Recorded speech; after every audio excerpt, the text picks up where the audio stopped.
ছুরিকাঘাতে ঢাকা বিশ্ববিদ্যালয়ের শিক্ষার্থী সাম্য হত্যার প্রতিবাদে টিএসসি রাজু ভাস্কর্যের সামনে শিক্ষার্থী ও জাতীয়তাবাদী ছাত্রদলের বিক্ষোভ চলছে। সেখানে আছেন সিনিয়র রিপোর্টার ফরুক বাবু। সেখানকার পরিস্থিতি জানতে আপনাদের সরাসরি সেখানে নিয়ে যাচ্ছি। বাবু, সাম্য হত্যার ঘটনায় শিক্ষার্থীদের বিক্ষোভে সুনির্দিষ্ট কোনো দাবি উঠে এসেছে কি? সেখানকার পরিস্থিতি আমাদের জানাবেন।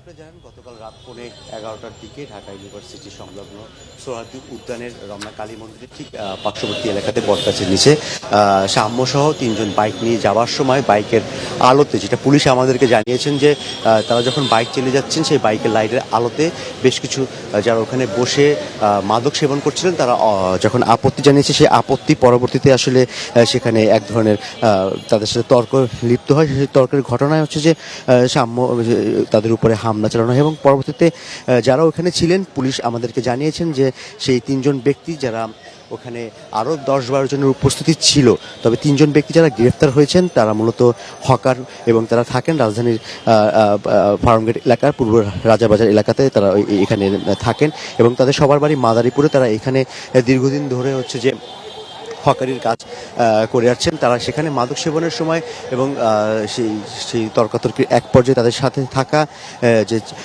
ছুরি ছিল সেই ছুরি থেকে আসলে সাম্যর পায়ের গুরুত্বপূর্ণ যে প্রধান ভেইন সেখানে আঘাত করলে সেই রক্তক্ষরণেই সাম্যর মৃত্যু হয়। তো এই ঘটনায় এখন পর্যন্ত 3 জনকে আটক করেছে ডিবি পুলিশ। তাদেরকে টিবি কার্যালয়ে রাখা হয়েছে এবং সেখান থেকে আজকে আদালতে নেয়ার কথা রয়েছে কিছু সময়ের মধ্যে। এবং এদিকে আসলে ঢাকা ইউনিভার্সিটি রাজু ভাস্কর্য থেকে এই ছাত্রদলের ঢাকা ইউনিভার্সিটির নেতা সাম্য হত্যার ঘটনায় কেন্দ্রীয় ছাত্রদলের নেতাকর্মীরা সেখানে উপস্থিত হয়েছেন রাজু ভাস্কর্যের এখানে, এবং তারা আর কিছু সময়ের মধ্যে এখান থেকে বিক্ষোভ মিছিল করবেন। এবং আমরা এও জানতে পেরেছি সাম্যর মরদেহ নিয়ে আসা হবে জহুরবাদ ঢাকা ইউনিভার্সিটির কেন্দ্রীয় মসজিদে। সেখানে তার জানাজার নামাজ সম্পন্ন হবে এবং সেই সাথে আসলে বেশ কিছু সাধারণ শিক্ষার্থী থেকে শুরু করে তারা বিভিন্ন ক্যাম্পাসে বিভিন্ন পয়েন্টে বিক্ষোভ কর্মসূচি করেছেন এবং তাদের একটাই দাবি যে এই হত্যা সুষ্ঠু বিচার। এবং সেই সাথে ঢাকা ইউনিভার্সিটির পাশের এলাকাতে একদম লাগোয়া এলাকাতে সোহরাওয়ার্দী উদ্যানে সেখানে আসলে এরকম ওপেন মাদক ব্যবসার